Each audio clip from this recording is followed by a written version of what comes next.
자, 다시 시작을 하면 늘 이 표를 보면서 할 거야. 이미 요건 사실 지워도 될 것 같긴 한데 그냥 놔두자고. 얘는 이미 첫 시간부터 지워졌고, 그 다음에 우리 UV 비저블 그리고 AAICP에 대한 얘기거든요. 얘들은 외곽전자의 어떤 변화를 이용하는 거였어. 자, 오늘은 그 밑에 이 적외선을 사용하는 분석기기들에 대해서 얘기를 하도록 하자고.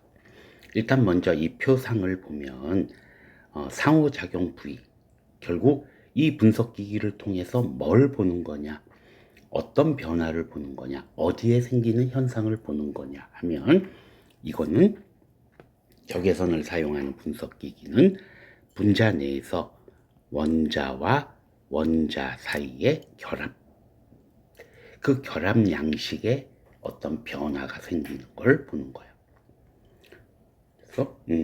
그래서 일단 IR은 아주 대표적인 유기화학 물질의 분석 기계 중에 아마 NMR을 제외하면 이 중에는 제일 대표적인 분석 기기가 될 거야. 거기는 ATR, NIR 같이 IR하고 관계되는 부속 분석 기기들이 있고, 그 다음에 라만이라고 하는 분석 기기가 사실은 IR하고 밀접한 관계가 있어. 그래서 요 세 개를 또 일단 IR의 얘기가 끝나면 연속적으로 얘기를 하는 걸로 하자고. 이 분석기기는 중요하기도 하고, 그리고 파생되는 분석기기들도 많기 때문에 조금 시간을 들여서 얘기를 할 것 같아. 먼저 IR 스펙트로포토메트리, 우리 그냥 IR 이런 식으로 얘기하는데, 한 분자 내에 각각의 원자 사이에서 IR 영역의 빛에 의해서 진동이 일어나면서 빛을 흡수하는 현상을 이용하는 분석법이야. 똑같아. 예를 들어서 UV 비저블은 파이 전자가 파이 스타로, 그지? 거기에 해당하는 빛을 흡수하는 거야. 원소의 경우에는 저 AA나 ICP의 경우에는 그라운드 스테이트에서 엑사이티드 스테이트로 원자가 최외곽 전자가 변화할 때 보는 거, 그지? 그런 거였어. 마찬가지로 IR에서는 결합에서 어떤 바이브레이션이 일어나고, 그걸 어떤 IR 영역의 빛을 흡수해서 바이브레이션이 일어나고, 그거에 의해서 흡수되는 현상을 응용하는 분석기기야. 대부분의 유기화합물은 IR 영역에서 흡수대를 가져.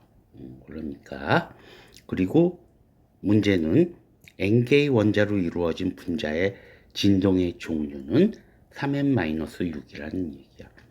뭐 직선의 경우 3n-5지만 아무튼 뭐 이건 무슨 얘기를 하는 거냐면, 예를 들면 가장 단순한 H2O라고 하는 물질만 보더라도 얘는 원자가 몇 개 있냐면 H 2개, O 하나에서 3개가 있다라는 얘기야. 그지? 그리고 H2O는 OH 이런 식으로 돼 있기 때문에 직선 분자도 아니야. 그러니까 N이 3이니까 여기다 집어넣으면은 3개의 결합을 갖는다라는 얘기야. 3개의 결합을 갖는 게 아니라 3개의 흡수대를 갖는다는 얘기야. 진동 양식이 3가지 종류가 있기 때문에. 그지? 이 N이 3인 건 극히 단순한 물질이야. N의 숫자는 웬만한 유기화학 물질은 뭐 10개, 20개 뭐 이렇게 돼. 그지? 그러니까 흡수대가 엄청 많이 나온다 라는 걸 알 수 있어. 일단 흡수대가 엄청 많다라는 걸 알 수 있다라는 얘기야. IR에서의 빛의 영역은 훨씬 넓지만 우리가 IR 스펙트로스코피에서 사용하는 빛의 파장의 영역은 2.5에서 25 마이크로미터야. 2.5 마이크로미터면 2500 나노미터야.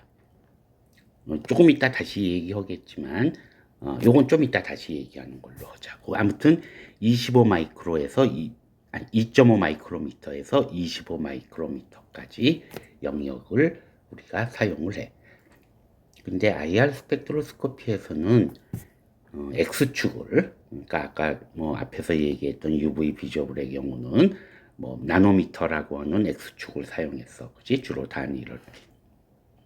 근데 파장을 주로 사용하지 않고 IR의 경우는 주로 주파수, 이것분의 1이라고 하는 숫자를 주로 사용해줘. 그지? 그러니까 25 마이크로미터는 400, 요 단위, per 센티미터야. per 센티미터는 솔직히 나도 영어로 정확히 어떻게 쓰는지 모르지만 얘 발음은 카이저라고 우리가 발음을 해. 나도 그냥 실험실에서 선배가 카이저라고 그러니까 나도 카이저라고 불렀던 것 같아. 아무튼 나만 그러는 게 아니라 모두가 이거 카이저라고 발음을 해. 그러니까 400 카이저에서 4000 카이저까지 이 영역이 IR의 영역이었지. 25 마이크로미터 분의 1 하면은 400 per 센티미터가 될 거야. 400 카이저가 돼. 그래서 이 영역으로 주로 얘기를 해. 그래서 나도 머릿속에는 IR의 어떤 흡수대가 마이크로미터라고 하는 단위로 머릿속에 인식돼 있지 않고 이 카이저로 인식돼 있어요. 예를 들면 에스터에서 칼보닐에 흡수되는 1720 뭐 이런 식으로 1720 카이저 이런 식으로 카이저 단위로 인식이 돼 있고 대부분의 사람들도 IR에서는 카이저라는 단위로 표현을 해. 자, 그래서 일단 어떤 거가 있는지 이거 뭐 동영상도 있고 여러 가지가 있는데 그냥 간단하게만 얘기하면 이렇게 세 개로 이루어져 있는 게 있으면, 그치? 이렇게 둘 사이에 스트레치, 그러니까 서로 이렇게 이런 방향으로 움직이는 거야, 그치?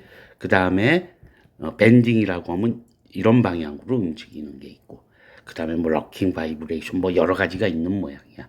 근데 뭐 이런 건 그냥 넘어가자고. 중요한 포인트는 아무튼 이런 진동이 결합이야. 결합에서 어떤 진동이 움직이면서 빛을 흡수하는 현상을 얘기를 해. 그 다음에 샘플의 제조법은 여러 가지 제조법. 이거는 고전적으로 예전부터 사용하던 제조법의 이제 표현인데, 예전에는 IR을 측정하려고 그러면 사실은 샘플을 어떻게 만들 수 있냐가 제일 중요했어. 왜냐면 빛이 일단 투과를 해야 되잖아. 빛이 투과를 해야 되니까 투명한 빛이 투과할 수 있게 투명하게 샘플을 만드는 게 그렇게 사실은 쉬운 얘기가 아니야. 그지? 그래가지고 여러 가지 이렇게 이제 책으로 이렇게 나와 있는데 지금은 이 세계는 거의 잊고 지내도 될 거야. 그지? 일단 나중에 얘기하겠지만 ATR이라고 하는 분석기기가 뭐 10년 전에만 해도 흔한 분석기기가 아니었는데 지금은 이 ATR이라는 분석기기가 훨씬 범용화가 돼 있어. 정확히 얘기하면 분석기기라기보다는 IR을 측정하는데 측정하는 하나의 보조 도구라고 볼 수 있는데, 그래서 지금은 샘플을 제조하는 방법이 매우 쉬워. 그러니까 이 부분은 그냥 넘어가는데 하나만 일단 두 개만 내가 여기서 언급하고 넘어갈 거야. 우리가 KBR법이라고 하는 게 있어. KBR법은 IR을 측정하는 표준 방법이었어.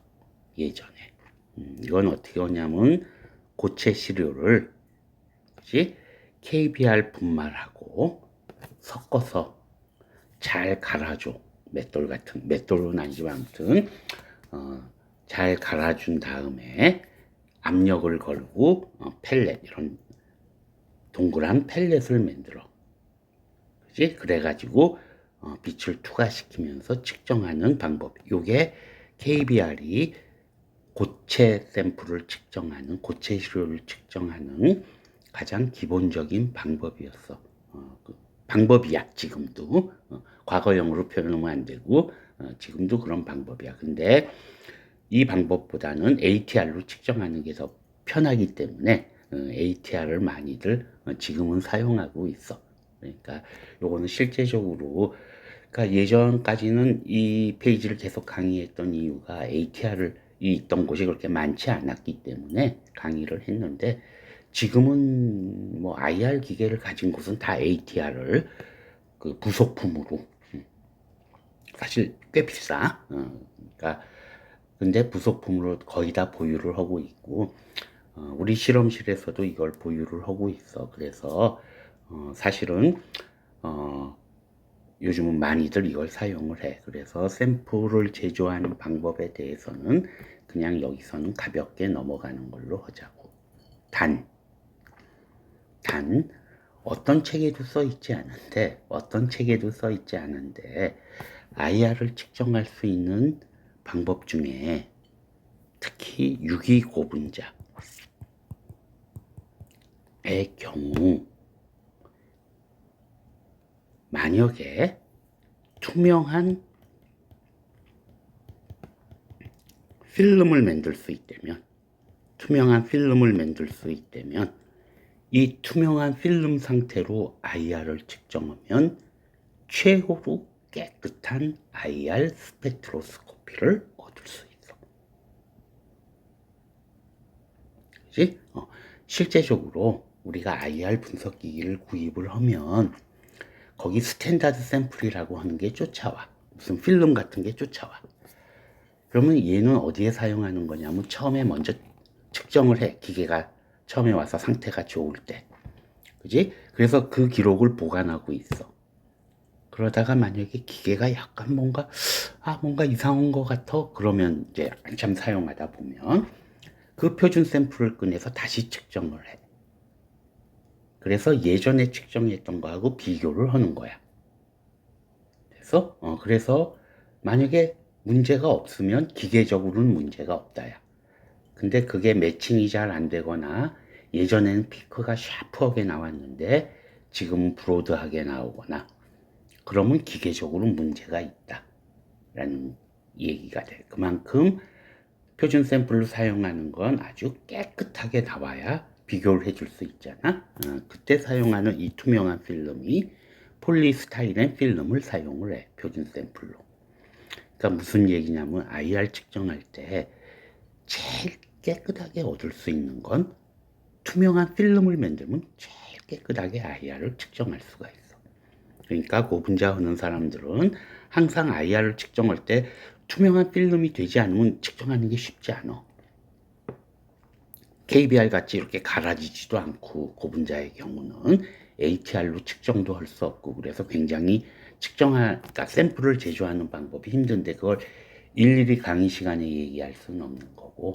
근데 묘하게 책에는 다 안 써 있지만 고분자 하는 사람들은 투명한 필름을 만들 수 있는지를 먼저 생각을 하고 IR을 측정하려고 그러면 IR은 샘플을 깨끗하게 만들고 빛이 잘 투과할 수 있는 샘플을 만들면 IR은 아주 깨끗하고 측정할 수 있고 중요한 화학적 인포메이션을 얻을 수 있어.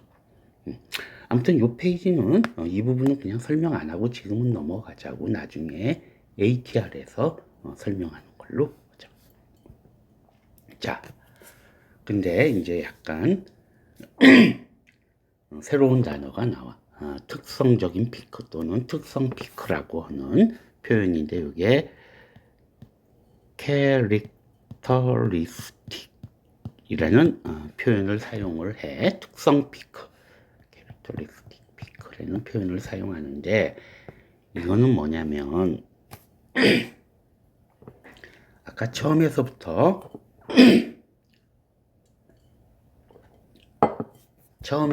얘기를 했지만 IR은 원자가 많아지면 일어날 수 있는 흡수대가 여러 개가 돼.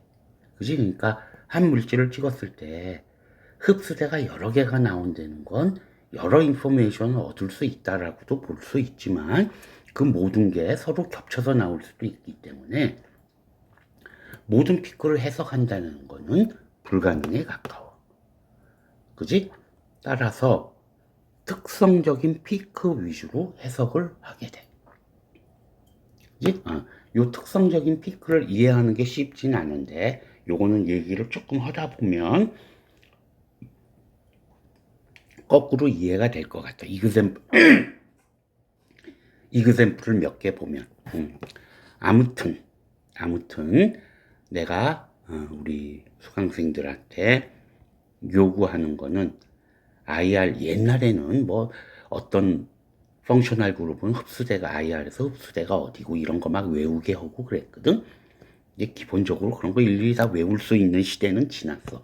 요즘은 컴퓨터가 해석도 많이 해주기 때문에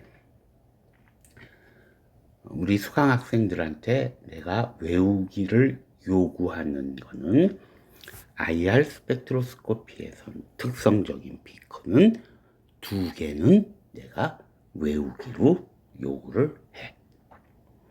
그래서 먼저 하나는 CO. 야, 이걸 유기화학에서 우리가 칼보닐이라는 표현을 사용해. 유기화학에서 이걸 케톤이라고 생각하는 사람은 아니야. 케톤은 다른 거야. 이게 칼보닐이라고 하는 거고, 칼보닐 그룹을 포함하는 물질들은 1600에서 1800 카이저 사이에 반드시 흡수대를 가져. 됐어? 그러면 칼보닐 그룹을 갖고 있는 물질들은 어떤 게 있어? 우리 여기서 잠깐만 얘기를 하고 넘어가자. 칼보닐 그룹을 갖고 있는 물질은 예를 들면 CO 이중결합에 여기 H에 여기 R. 그지? 요걸 뭐라고 그래? 이렇게 돼 있는 걸 알데하이드라고 그래. 그지? 그 다음에 R에 C에 O에 R 프라임. 요렇게 돼 있는 걸 유기화학에서 뭐라고 그래? 얘를 케톤이라고 그래. 유기화학 얘기야. 그 다음에 R에 여기 R이야. C에 O에 OH. 그지? 얘를 우리가 유기화학에서는 에시드라고 그래. 그지?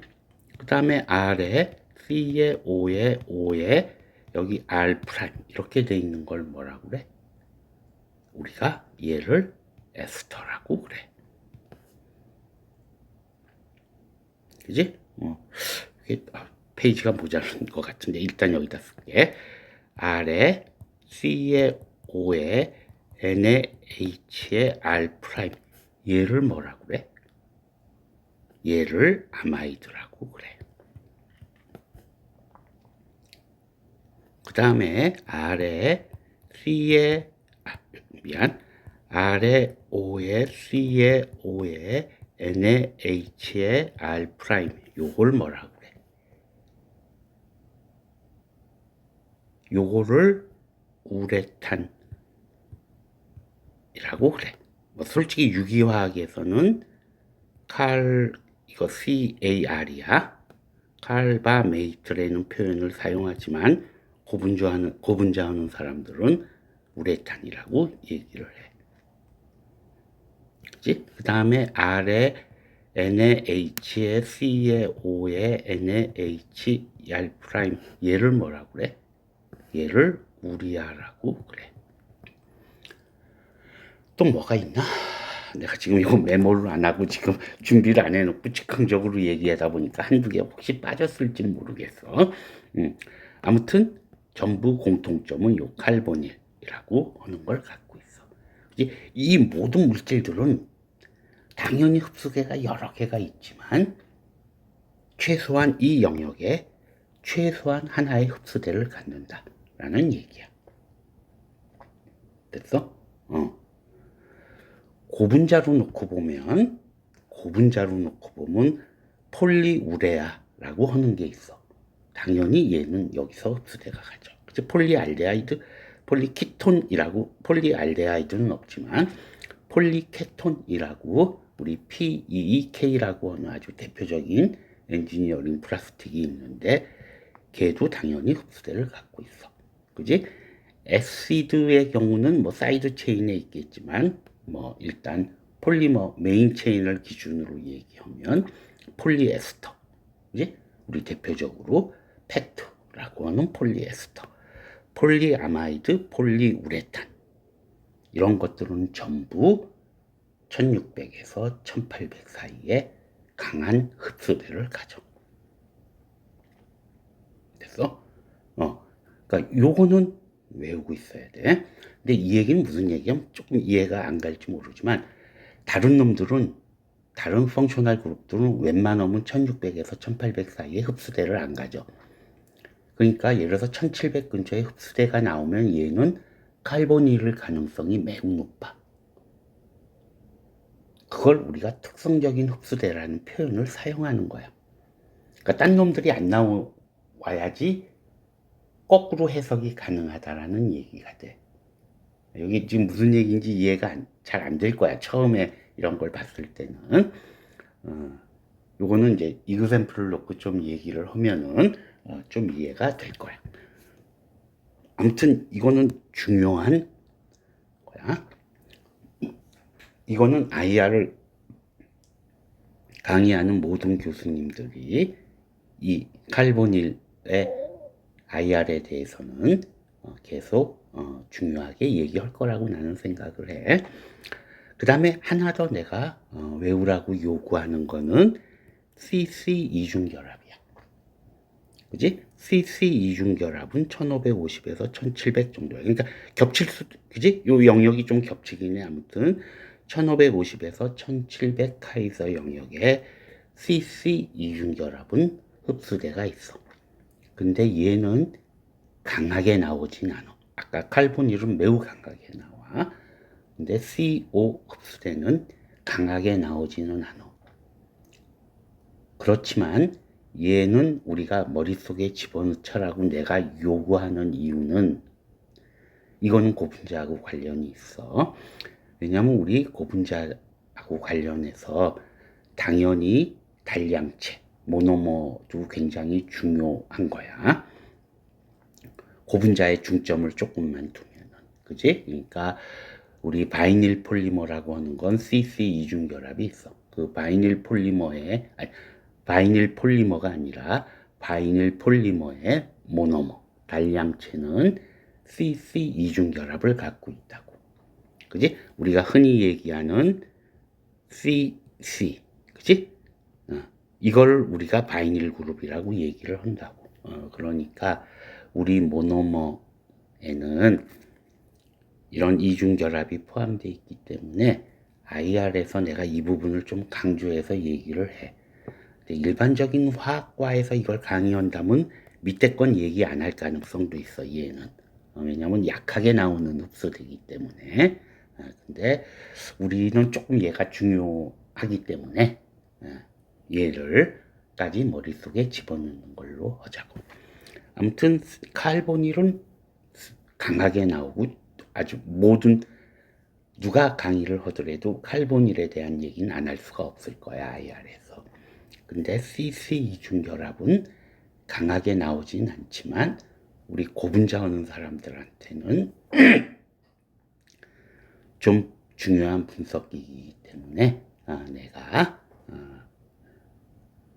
우리 학생들한테 머릿속에 집어넣어두길, 외워두기를 요구하는 거야.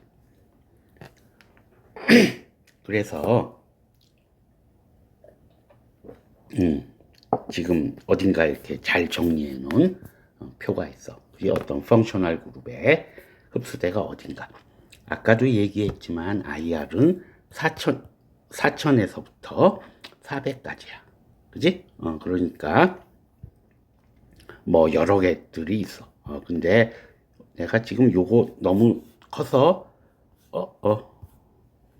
잠깐만. 그지? 여기도 교재도 이걸로 들어가 있네. 그냥 한 번만 보자고. 여기가 400이고 이쪽이 4000이야. 우리가 보통 표현할 때 이런 식으로 그림을 그려. 단위는 카이저로 돼 있어. 그지? 그리고 요렇게 지금 펑셔널 그룹이 들어가 있고 대강 어떤 영역에 흡수대가 있는지 지금 나타나 있어. 그지? 그 다음에 또 하나 나머지 건 머릿속에 집어넣을 필요 없고, 요 스트롱이라고 하는 것만 보자고. 그치? 스트롱이라고 하는 건 강하게 나온다는 얘기야. 그러니까 우리가 사실 어떤 물질을 IR 갖고 해석하고 그러려면 워낙 많은 흡수대가 나오기 때문에 강하게 나오는 거 위주로 해석할 수밖에 없어. 그치? 그러니까 지금 이걸 딱 놓고 보면, 예를 들면 특성적인 피크라는 게 갖고 있는 의미가 뭐냐면, 예를 들면 1200 카이저, 그지? 1200 카이저의 흡수대가 나타났다 그러면 이 흡수대는 뭐에 의한 거냐 그러면 얘일 수도 있고 얘일 수도 있고 얘일 수도 있고 얘일 수도 있고 뭐 여러 종류들이 1200 카이저에는 흡수대가 있다는 얘기야. 나올 수 있는 후보 물질들이 많다라는 얘기야. 그지? 근데 1700 카이저 하면은 물론 얼핏 봐서 많이 있는 것처럼 보여. 많이 있는 것처럼 보이지만 얘는 전부 칼보닐이야. 그지? 그러니까 1700에서 1800 사이에 흡수대가 나오면 얘는 거의 확실하게 칼보닐이다 라는 걸 얘기할 수 있다라는 얘기야. 그지? 이걸 우리가 특성적인 피크라고 얘기를 해. 더구나 이렇게 스트롱하게 나와. 그지? 지금 얼핏 봐선 여러 개 있는 것 같지만 얘네들의 공통점은 전부 칼보닐 그룹을 칼보닐의 계열 물질들이야. 아까 내가 앞에서 표현했던 거야. 역시 빠졌던 게 있어. 그지? 그냥 참고로 얘기했지. 아나이드라이드는 뭐야? C의 O의 O의 C의 이중 O야. 이게 아나이드라이드고, 아실클로라이드는 C의 O의 Cl 이렇게 돼 있는 게 아실클로라이드고, 에스타마이드, 알데하이드, 키톤 다 있지. 그지? 요 부분이야. 요 부분. 그러니까 특성적인 피크다라고 하는 개념이 어떤 영역에서 딴 놈들은 안 나오기 때문에 얘일 거다. 그러니까 1800에서 나오면 1700에서 나오면 칼보닐 그룹일 거다 라는 걸 얘기할 수 있는 걸 특성적인 피크라고 얘기를 해. 그지? 예를 들면 뭐 나이트릴 같은 것도 그렇게 그러니까 알킨, 뭐 우리식으로는 알킨이라고 그러고 영어는 알카인이 맞는데 이 삼중결합 뭐 이런 것들. 아무튼 또 하나 내가 아까 외우자라고 했던 게 요 알켄이야. 그지? CC 이중결합이야. 근데 얘는 살짝 얘하고도 겹칠 수 있고 요쪽하고도 겹칠 수가 있어. 사실 현실적으로. 그지? 겹칠 수가 있음에도 불구하고 내가 요거는 좀 외워두자고 했던 이유는 아까도 누차 반복해서 얘기하지만 고분자에 대한 얘기를 좀 하려고 그러면 모노머의 단량체의 특성적인 흡수대도 알고 있어야 되고, 그런 의미에서 얘기를 하는 거야. 더군다나 이렇게 CC 이중 결합의 경우는 미디엄이야. 피크도 강하게 나오는 게 아니라 이제 중간 정도를 얘기하는 거야. 그러니까 당연히 얘는 강하게 나오고 딴 놈들 안 나오고, 그래서 칼보닐은 명확히 우리가 100%는 아니더라도 파악할 수 있고, 얘도 어느 정도는 파악할 수 있어. 그래서 요 두 개는 내가 외우자고 얘기한 거야. 나머지는 나중에 필요하면 이런 표를 보면서 이제 해. 그러니까 머릿속에 막 외우는 공부를 이제는 하는 게 아니니까. 그래서 이렇게 있다라는 걸 알고 넘어가자고.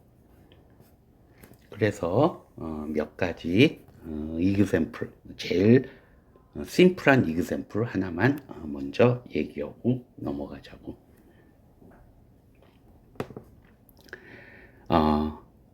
이거는 지금 알드리치라고 하는, 지금은 시그마 알드리치로 합쳐져 있는데 예전에는 그냥 알드리치라고 하는 시약 회사야. 그지? 전 세계에서 제일 큰 시약을 판매하는 회사야. 자기네가 내부적으로 만든 것도 있고 외부에서 만든 걸 사갖고 와서 파는 것도 있고, 아무튼 간에 몇십만 종의 시약을 팔고 있어. 이 사람들이 자기네가 판매하는 시약을 전부 IR을 측정을 했어. 그지? 이거 옛날 얘기야. 한 30년, 이 책은 한 3, 40년 됐을 거야. 자기가 판매하는 책을 전부, 판매하는 책이 아니라 판매하는 시약을 전부 IR을 측정해서 그걸 책으로 묶어서 또 팔어. 굉장히 두꺼운 책이 돼. 그래서 그 중에 한 페이지를 내가 지금 복사한 거야. 사실은 요게 한 페이지가 아니고 한 페이지에 이게 3개인가 들어가 있어. 아무튼 굉장히 두꺼운 책이야. 잠깐 요거 몇 가지 것만 얘기를 하자고. 자, 지금 측정한 물질은 FTIR에서 지금 메칠 메타크릴레이트라고 하는 물질이야. 메틸 메타크릴레이트는 우리 그 아크릴판이라고 하는 거 있지. 아크릴판이 폴리메칠 메타크릴레이트야. 아크릴판을 PMMA라고 그러는데 이게 아크릴판이야. 근데 요 아크릴판의 모노머에 해당하는 게 메칠 메타크릴레이트야. 얘를 중합시켜서 PMMA 아크릴판을 만든다고. 이 메칠 메타크릴레이트의 IR이야. 일단 메칠 메타크릴레이트 99%를 자기네가 판매하는 거에 IR을 측정을 한 거야. 먼저 위에서부터 보면 여기 캐스, 사실은 캐스 우리가 넘버라고 그래. 그치? 그래서 캐스 넘버가 나왔는데 이건 뭐냐면 이건 전 세계 무슨 화학협회 같은 데서 어떤 화학 물질의 고유 번호야. 그러니까 우리 주민등록번호 매기듯이 모든 새로운 화학 물질에는 어떤 번호를 매겨. 그지? 그러니까 캐스 넘버가 같으면 같은 물질인 거라고. 그지? 그런 거고. 요 앞에 있는 번호는 시그마에서 자기네가 내부적으로 만든 어떤 고유 번호야. 그러니까 이건 신경 쓸 필요 없는 거고. 그 다음에 이제 몰레큘러 웨이트하고 포뮬러 웨이트가 좀 다르지만 아무튼 넘어가자. 이런 얘기하면 너무 길어지고 멜팅 포인트, 보일링 포인트, 뭐 비중 뭐 어쩌고 저쩌고 있어. 그지? 그래 IR 이 책이 3권으로 묶여져 있거든. 볼륨 3에 뭐 몇 페이지에 있는 거고 마찬가지로 자기네들이 판 시약을 NMR을 측정해서 또 책으로 묶어서 팔어. 그지? 거기에 이 물질은 몇 페이지에 있다라는 얘기를 하는 거고, 멀크라고 하는 건 이거는 멀크라고 하는 화학회사에서는 얘네는 또 뭐냐면 어떤 화학 물질의 특성을 정리한 멀크 인덱스라고 하는 책이 있어. 그러니까 요즘은 뭐 이런 것들 다 이제 뭐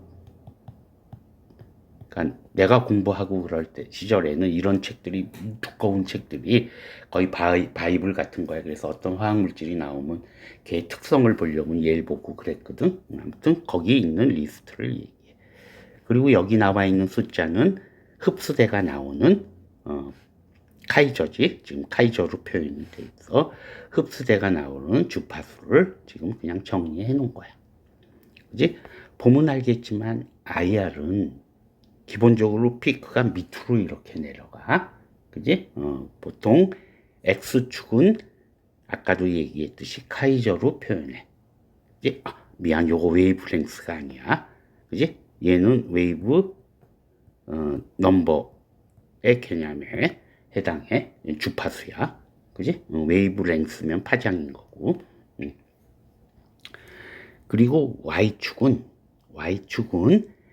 이게 지금 뭘로 표현이 되어 있냐면 이쪽 숫자는 보이지만 요건 아니고 이쪽이 지금 아마 100에서부터 이게 0으로 지금 내려갈 거야. 이쪽 Y축은 뭐냐면 Y축은 트랜스 미턴스 T가 2개야. 이게 투가도로 표현이 돼. 그래서 이쪽이 100이고 이쪽이 0이야 기본적으로. 그지? 그러니까 흡수대가 있으면 투과도가 줄어들 거라고. 우리 UV에서는 X축을 파장으로 표현하고 Y축을 업서번스로 표현하는 경우가 많았어. 그지? 근데 IR에서는 대부분의 경우 X축이 주파수고, 그리고 Y축은 투과도로 표현해 주는 게 대부분의 경우야. 그러니까 피크가 아래를 향하게 돼. 보면 알겠지만, 그러니까 얘네들이 흡수되라는 얘기야. 됐어? 그리고 여기 니콜렛 어쩌고 저쩌고 써 있는 건 이건 기계명일 거야. 이게 어떻게 측정했다는 그러니까 어떤 기기를 사용했다는 기계명이고, 여기 니트라고 써 있어. 그지? 이 니트는 뭐야? 아무것도 안 했다는 뜻이야. 그러니까 이 얘기는 뭐냐면 메칠 메타크릴레이트는 액체거든. 그러니까 액체 상태로 그냥 찍었다는 뜻이야. 뭐 그런 건 이제 중요하게 생각하지 말자.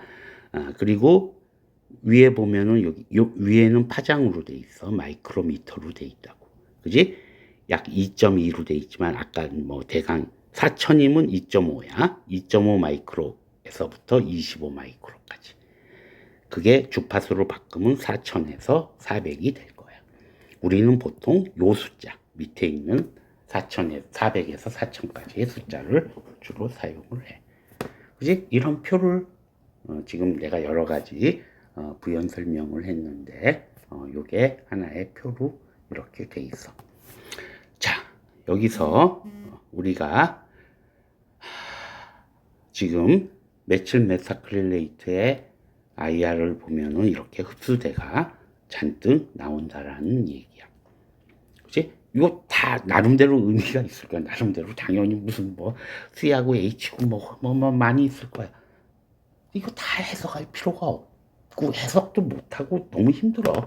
그지? 굳이 해석할 필요도 없고 내가 너희들한테 요구할 거리도 아니고. 그치? 이 메실 메타크릴레이트의 IR을 보면서 우리가 알아야 되는 건, 그지? 지금 얘는 얼마 정도 돼? 1600, 1700, 1720쯤 될 거야, 아마. 1720 카이스하고 얘는 몇 정도 되니? 얘는 1600이 조금 넘을 거야. 1600, 여기 어디 써 있을 거야. 1639네. 그치? 얘는 1725고, 얘는 1639, 40으로 잡자고. 그치? 그러니까, 이 두 개의 흡수대만 우리가 이해를 하자고. 1725 카이저는 뭐야? 여기 있는 칼보닐에 의한 흡수되고, 1640 카이저는 여기 CC 이중결합에 의한 흡수돼요. 그치?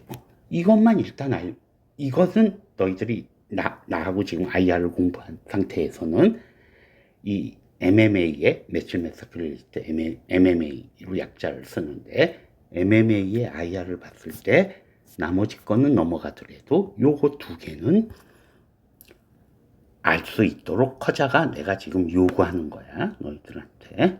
됐어? 그래서 IR로 이런 걸 보는 거구나. 더 많이 알고 싶으면 모든 피크를 다 해석해야겠지. 그지? 자, 근데 여기서 지금 내가 많은 얘기를 했어. 자, 여기서 한 가지 것만 얘기하고 잠시 쉽시다.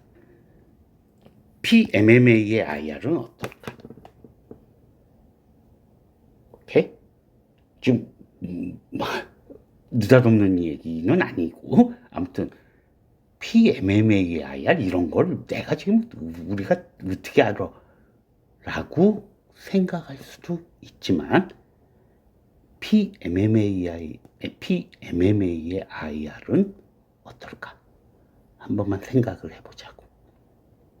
그지? 일단 PMMA면 화학 구조가 어떻게 돼? MMA를 마이닐 중합한 거니까 얘는 CH2에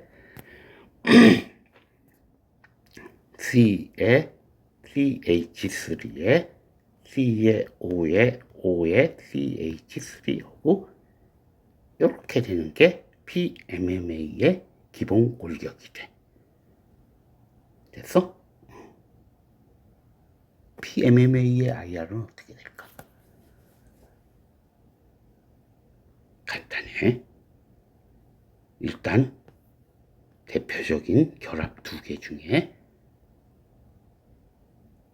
하나인 이중결합은 없어졌어. PMMA가 되면 없어졌잖아. 그러니까 이 흡수대는 아마 없어질 거야. 그래서 일단 특성적인 피크만 갖고 얘기하자. 두 번째, 칼보닐에 해당하는 흡수대는 여전히 남아있어. 그치? 그러니까 이 피크는 그대로 있을 거야. 나머지 흡수대는 약간 영향은 받겠지만 기본적으로 큰 변화는 없을 거야. 이 피크가 어떻게 돼? 이런 것까지는 알 수도 없고 알 필요도 없어. 그지?